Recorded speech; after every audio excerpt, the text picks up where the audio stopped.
रथ सप्तमी व्रत कथा। रथ सप्तमी का व्रत माघ मास के शुक्ल पक्ष की सप्तमी तिथि को रखा जाता है। मान्यता है इस दिन किए गए स्नान, दान, होम, पूजा आदि सत्कर्म 1000 गुना अधिक फल देते हैं। रथ सप्तमी को सूर्य सप्तमी, अचला सप्तमी के नाम से भी जाना जाता है।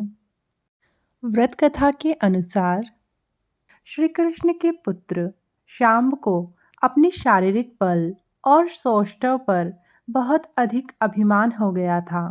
अपने इसी अभिमान के मद में उन्होंने दुर्वासा ऋषि का अपमान कर दिया और शाम्ब की धृष्टता को देखकर ऋषि दुर्वासा ने शाम्ब को कुष्ठ होने का श्राप दे दिया। तब भगवान श्री कृष्ण ने शाम्ब को सूर्य भगवान की उपासना करने के लिए कहा। शाम्ब ने आज्ञा मानकर भगवान सूर्यदेव की आराधना करनी आरंभ कर दी, जिसके फलस्वरूप उन्हें अपने कष्ट से मुक्ति प्राप्त हो सकी।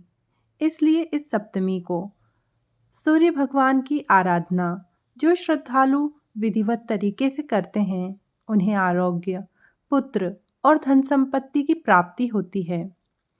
सूर्य भगवान को प्राचीन ग्रंथों में आरोग्य कारक माना गया है। इस दिन श्रद्धालुओं द्वारा भगवान सूर्य का व्रत रखा जाता है। सूर्य की रोशनी के बिना संसार में कुछ भी नहीं। इसीलिए जो भी इस सप्तमी को सूर्यदेव की उपासना, आराधना, व्रत करते हैं, उनके सभी रोगों का नाश सूर्य भगवान करते हैं। गणिका की कथा। पौराणिक कथा के अनुसार एक गणिका नाम की महिला ने अपने पूरे जीवन में कभी कोई दान पुण्य का कार्य नहीं किया। उस समय महिला का अंतकाल आया तो वह वशिष्ठ मुनि के पास गई। महिला ने मुनि से कहा कि मैंने कभी कोई दान पुण्य नहीं किया है, तो मुझे मुक्ति कैसे मिलेगी। मुनि ने कहा, माघ मास की शुक्ल पक्ष की सप्तमी को अचला सप्तमी है। रथ सप्तमी के दिन किसी अन्य दिन की अपेक्षा किया गया दान पुण्य का 1000 गुना फल प्राप्त होता है। इस दिन पवित्र नदी में स्नान कर भगवान सूर्य को जल दें और दीपदान करें तथा दिन में किसी भी एक समय भोजन करें। भोजन बिना नमक के ग्रहण करें। ऐसा करने से महान पुण्य की प्राप्ति होती है। गणिका ने वशिष्ठ मुनि द्वारा बताई गई हर बात का सप्तमी के दिन व्रत और विधिपूर्वक कार्य किया। कुछ दिन बाद गणिका ने शरीर त्याग दिया और उसे स्वर्ग के राजा इंद्र की अप्सराओं का प्रधान बनने का सौभाग्य प्राप्त हुआ। राजा यशोवर्मा की कथा। कंबोज साम्राज्य पर राजा यशोवर्मा नामक महान राजा राज्य किया करते थे। उनके उत्तराधिकारी के रूप में उनकी कोई संतान नहीं थी। राजा ने अनगिनत देवी देवताओं के मंदिर में जाकर मन्नतें मांगी, लेकिन उनको राज्य का कोई वारिस नहीं मिला। परिणाम स्वरूप ईश्वरीय कृपा से उन्हें एक संतान प्राप्त हुई।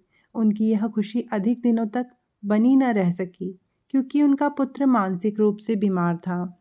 तभी उनके राज्य में एक साधु भ्रमण करते हुए पहुंचे। राजा ने अपने राजमहल में साधु का बहुत आदर सत्कार किया। अपनी सेवा से प्रसन्न होकर साधु ने बदले में उनसे कुछ मांगने को कहा। इस पर राजा ने अपने पुत्र की मानसिक बीमारी की व्यथा उन्हें सुनाई। साधु ने कहा कि यह सब तुम्हारे पूर्व जन्म के कर्मों का फल है, जिस कारण से तुम्हारे पुत्र की यह हालत है।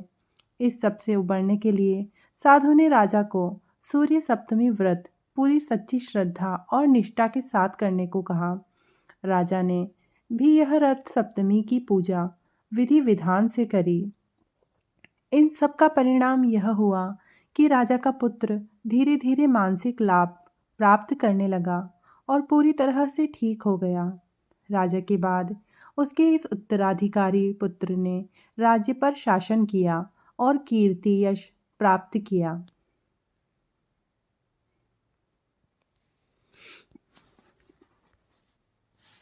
रथ सप्तमी व्रत विधि। भविष्य पुराण के अनुसार इस दिन किसी जलाशय, नदी, नहर में सूर्योदय से पूर्व स्नान करना चाहिए। स्नान करने के बाद उगते हुए सूर्य की आराधना करनी चाहिए।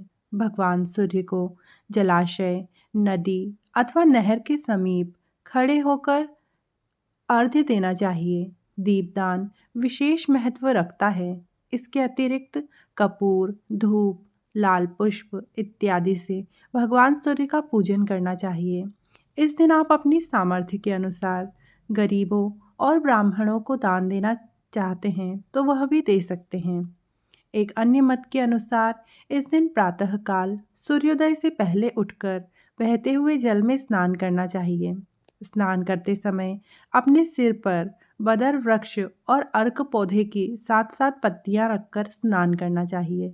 स्नान करने के पश्चात 7 प्रकार के फलों, चावल, तिल, दुर्वा, चंदन आदि को जल में मिलाकर उगते हुए भगवान सूर्य को जल देना चाहिए। ओम घृणी सूर्याय नमः अथवा ओम सूर्याय नमः सूर्य मंत्र का जाप करना चाहिए। इसके अतिरिक्त आदित्य हृदय स्तोत्र का पाठ करने से शुभ फलों की प्राप्ति संभव हो सकती है। भगवान सूर्य नारायण की इस कथा को लाइक, कमेंट और शेयर जरूर करें। चैनल को सब्सक्राइब करना ना भूलें। ओम सूर्याय नमः।